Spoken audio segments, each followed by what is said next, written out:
தூத்துக்குடி மாநகராட்சியில் மழையினால் பாதிக்கப்பட்ட பகுதிகளில் சேலம், கோவை, திருச்சி, மதுரை உள்ளிட்ட பகுதிகளிலிருந்து அனுப்பப்பட்ட தூய்மை பணியாளர்கள் தூய்மை பணிகளை மேற்கொண்டு வருகிறார்கள். கூடுதல் தகவல்களுடன் செய்தியாளர் இணைகிறார். செய்தியாளர் ஜெயக்குமார், தற்போது பிற மாவட்டங்களிலிருந்தும் தூய்மை பணியாளர்கள் அங்கு வரவழைக்கப்பட்டிருக்காங்க. இந்த பணிகள் எந்த அளவுக்கு முடுக்கிவிடப்பட்டிருக்கு, மேலும் அவர்களுக்கு தேவையான பாதுகாப்பு உபகரணங்கள் வழங்கப்பட்டிருக்கா? விவரங்கள். தூத்துக்குடியில பெய்த கனமழையில மாநகரம் முழுவதுமே தண்ணீர் சூழ்ந்திருந்தது. இந்த நிலையில கழிவுகள் சாலைகள் மற்றும் தெருக்களில் தேங்கி இருக்கிறது. ஆங்காங்கே மின் மோட்டார்கள் மூலம் தண்ணீர் வெளியேற்றப்பட்டு வந்தாலும் தேங்கி இருக்கக்கூடிய குப்பைகள் அதிக அளவில் இருந்தது.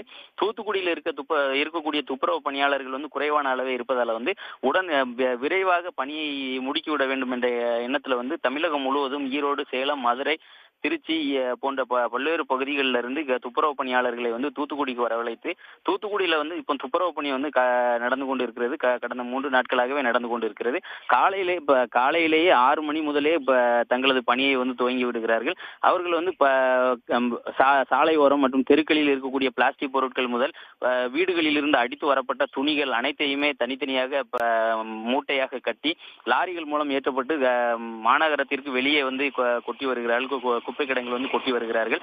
இந்த பணி பல்வேறு தரப்பினரிடையே பாராட்டை பெற்று வந்தாலும் அவர்கள் தங்கள் இரவு பகல் பாராமல் உழைத்து வருகிறார்கள். வெளி மாவட்டங்களில் இருந்து வந்தாலும் தூத்துக்குடி மாநகரம் முழுவதும் தெருக்கள், சாலைகளில் தேங்கி இருக்கக்கூடிய வீட்டு கழிவுகள் மட்டுமல்லாமல் பக்கல் ஓடையில் இருந்த கழிவுகளும் கூட மழை நீரால் நிரம்பியதால் வெளியே ஆங்காங்கே தேங்கி இருந்தது.